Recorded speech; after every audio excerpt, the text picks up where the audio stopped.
I want to get briefly back to third person, limited, and omniscient. I want to read a section from the Stern book that shows the difference between first person and third person, so you get a sense for the feel.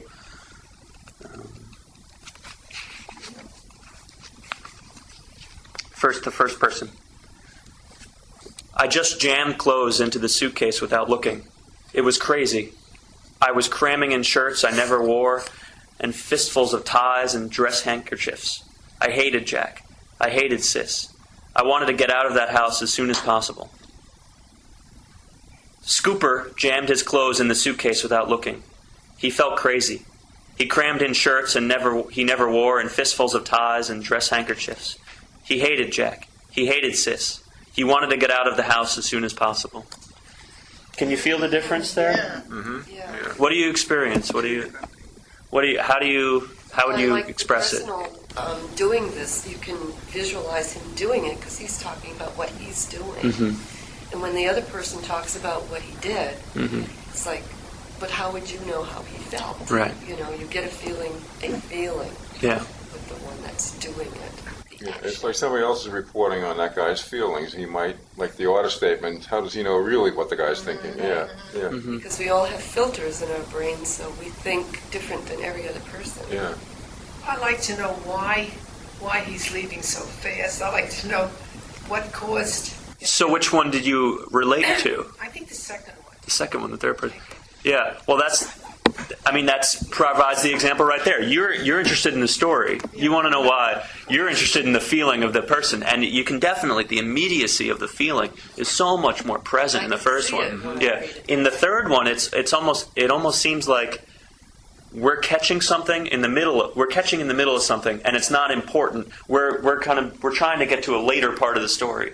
That with the eye, it almost seemed not that piece could stand alone, but you're capturing the feeling of anger or frustration, and so as a result, it has a little bit more of an independence to it as a piece. You know? Do you understand what I'm saying? Yeah. Now I'm wondering how could that, because that was first and third person, Mm-hmm. could that ever be done in second person? Sure. Yeah. Let's. I'll read it in second person. You see what you feel. Did he do it in second He didn't person? do it in second person, but let's. Because I'm thinking like your subconscious could be talking to yourself. Mm-hmm. Would that then become second person? I don't know. Let me read it and let's see how it sounds. You just jammed clothes in the suitcase without looking. It was crazy. You were cramming in shirts you never wore and fistfuls of ties and dress handkerchiefs. You hated Jack. You hated Sis. You wanted to get out of the house as soon as possible. So somebody else was talking to him. In that situation, no. That's totally internal. And how is it different from I? That's the good question. Well, it's like introspective. It's later on he can think about what he did, and his mind is saying, this is what you did. Mm-hmm. You crammed the clothes, you did this, you did that. So it's rethinking. It is. There's a past, a re-observation of what you were doing. I mean that's tense too. I mean we were talking in past tense, so Right. I think it's a little more meditative, I guess. Yeah. You've experienced it once already, and you're going back and recounting it. Yeah, you're pulling yourself out of the moment Yes.